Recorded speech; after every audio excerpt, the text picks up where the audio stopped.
Feature matching. Welcome friends in the session of feature matching.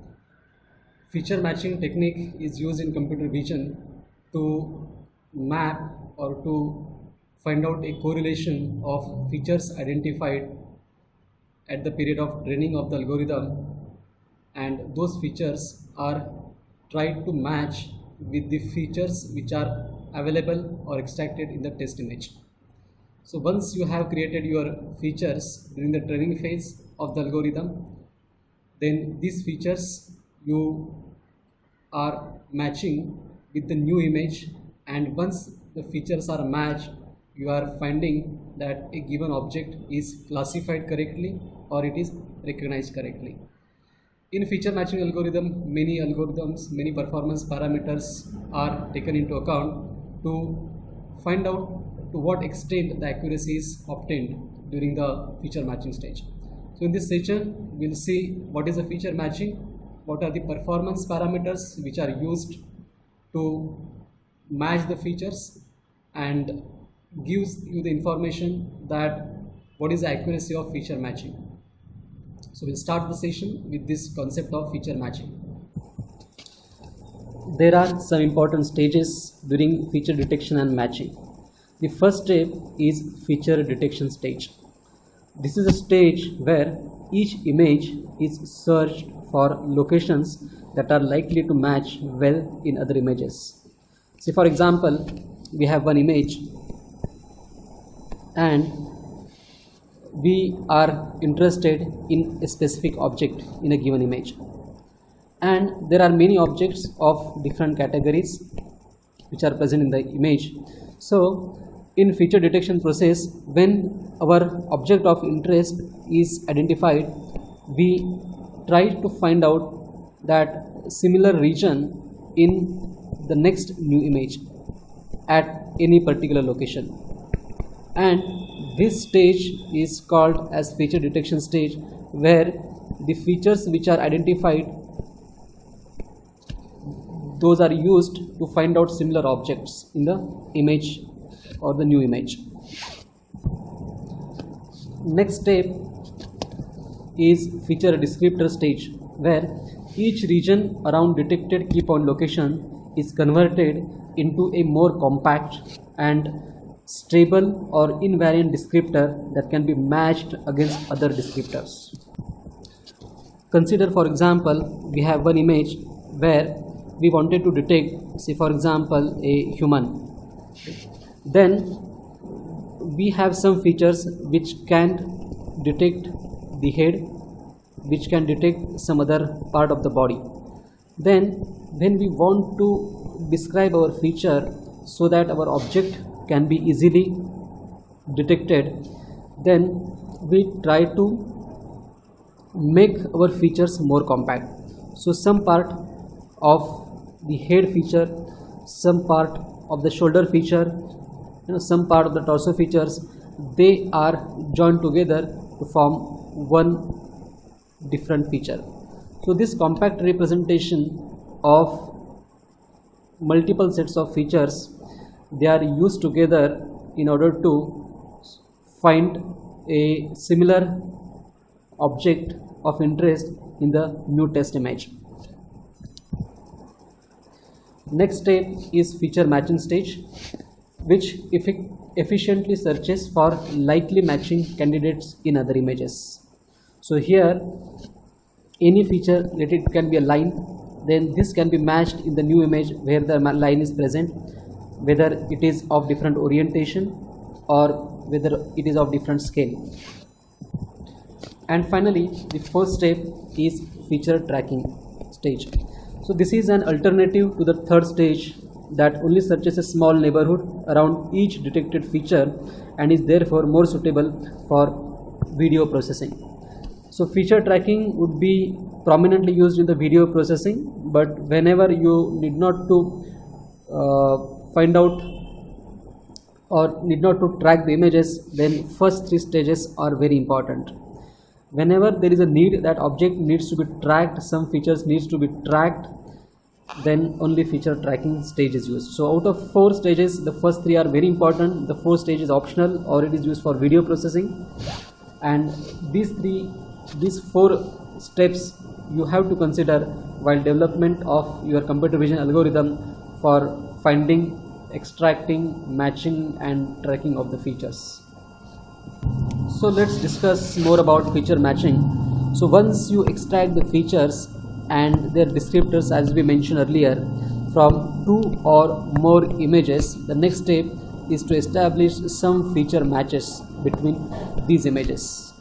So what is important is that first you have to select a matching strategy. For example, your matching strategy can be just a correlation, or say it's a template matching, so that one region of one image can be matched in the second image and you are finding the similarity index between the two. So you have to devise one matching strategy. And second step is you have to devise efficient data structure and algorithm to perform this matching. Say for example, whenever one wants to search any particular object, one can use, for example, a tree data structure for feature matching criteria. There are many data structures available like trees, track, queue, and one has to very efficiently elect a specific data structure as per need of the project. The matching strategy and error rates. A more general process which involves transforming feature vectors into a new scaled basis is called as the whitening. So what you can do whenever you wanted to scale down your features, so that you wanted to keep your features in a specific confinement, then that scaling is applied to the features. This process is called as a whitening. Given a Euclidean distance metric, the simplest matching strategy is to set a threshold or say a maximum distance and to return all the matches from other images within this threshold. So while matching finding, one benchmark has to be set by the developer and you have to return all the matches within that benchmark so that you are sure that how many features are being matched. Remember, setting the threshold too high will result in too many false positives. False positives are nothing but incorrect matches being returned. It's a new term that we'll discuss in the next slide. And setting the threshold too low, it will result in too many false negatives. False negatives are nothing but too many correct matches which are being missed. Let us consider this diagram and you will understand the concept of false positives and negatives very clearly. Say we have a circle and we have a black one written, and we have another circle and we have a black 2. Right? Now here black digits 1 and 2. The black digits 1 and 2, they are the features which are being matched. Right? Then the green one is a true positive because it is falling within the threshold of this one. So the threshold is shown by this black line, black solid line. Right? So the green one is close to this one and it is falling within this boundary, and so it is called as true positive, or it's a good match that we have seen, we have observed. While the blue one, as shown over here, it's a false negative, it's a failure to match. What happens, that algorithm says it's a negative, that the feature is not correct, but the decision is false because it is just close to 1, and as we have restricted our threshold to this extent, this one which was the correct match, it is outside of the threshold, and therefore it is considered as a false negative. Algorithm says that it is not a feature that you are looking for, but that is false. That is a concept.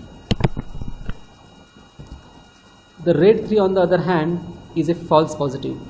Your algorithm says that this rate 3 is within this threshold which has been identified, but unfortunately, even though it falls within the threshold, it is not your correct object or correct features which you are looking for. So the rate 3, even though it is within the boundary, it is considered as a false positive. Your algorithm says it is a match that has been observed, but it is not correct. It is false. It's false match. So this concept is called as false positive. Right?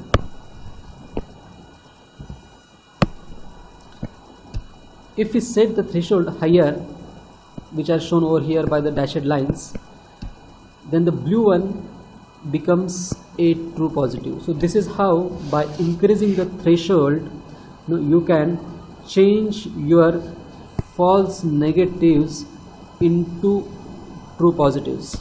But when you do so, when you increase the threshold to the dotted circle, then your brown 4, this one, brown 4, it becomes an additional false positive, because it is not the object of interest, but because you wanted to accommodate this blue one, you are increasing this threshold and you are taking a additional feature into account which is not correct. So in all, setting the value of the threshold is a very cumbersome and challenging practice, and setting of the threshold too low or too high may lead your detections towards a good side or towards a bad side. So very intuitively you have to decide the feature so that your true positive rate and false negative rate, as well as your false positive rate, they are up to the mark. Friends, we can quantify the performance of a matching algorithm at a particular threshold by first counting the number of true and false matches and match failures using the following definitions. So the first definition is true positives, short form is TP. These are nothing but your number of correct matches, the matches which are correctly happened, and they are the true objects, they are the true features, so they are considered as they are true positives. Algorithm says it's a positive test, and that is true sense. Second performance parameter is false negative. This indicates the matches that were not correctly detected. So your algorithm fails to detect those matches. The next performance parameter is false positives. These are proposed matches which are incorrect. Algorithm says these are your probable results, but they are not correct. They are false positives. And finally, the fourth performance parameters for quantification of matching algorithm is true negative. It indicates non-matches that were correctly rejected. So algorithm says your results are negative, and which is very true.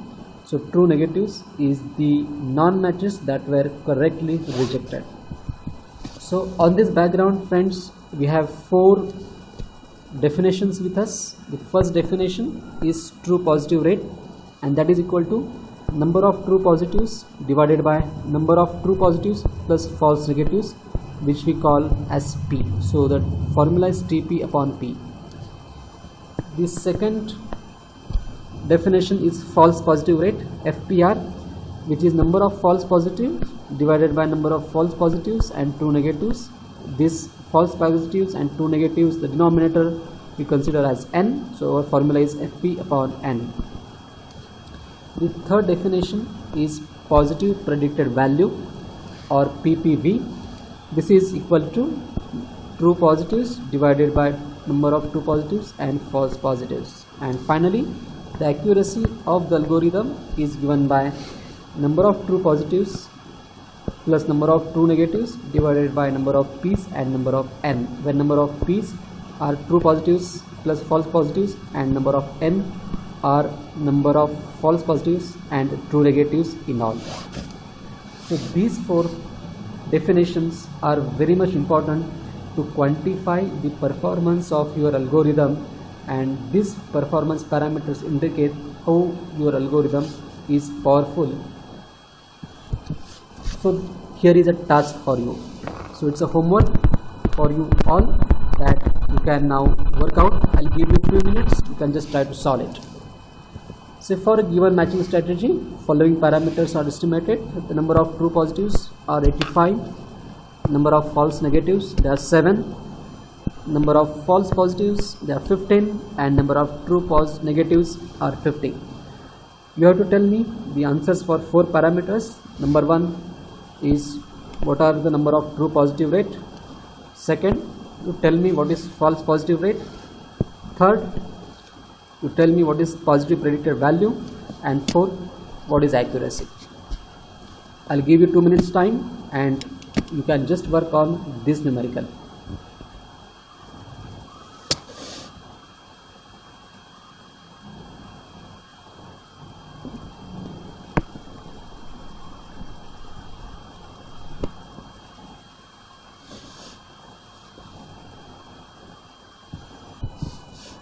So friends, here are the answers. Please verify these answers with your answers. So the true positive rate is around 92%. Number of false positive rate is 23%. Positive predicted value is almost 85%, and the accuracy is 85.98%. So I am sure that your answers are pretty much tallying with these answers.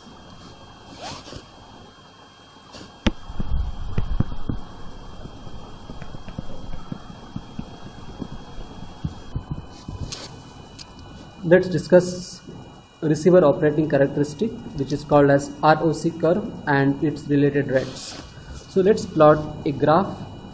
On x-axis we have false positive rate whose value is ranging from 0 to 1. On y-axis we have a true positive rate whose value is ranging from 0 to 1. And now we have the graph which is shown by this blue line. So ideally the true positive rate should be close to 1, while the false positive rate should be close to 0. So the answer, ideal answer for false positive is lying to 0, while ideal answer for true positive is lying to 1. So that way my ideal curve is my y-axis. There should not be any false positives, while the true positive rate should be at 1 or 100%.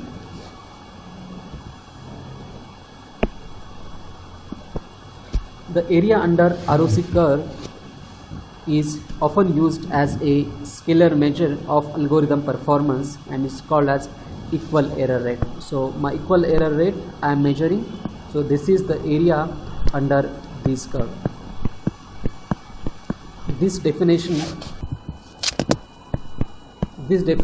of equal error rate is used many a times to indicate the performance of the algorithm. So when you find out the number of true positives and when you find out the number of true negatives, you have the boundaries false positives and false negatives. They are with close distance from the TP curve and the TN curve. So there is the term called precision, which is often used, and the precision indicates that how many returned values they are relevant. Your algorithm shows these are the correctly features which are identified.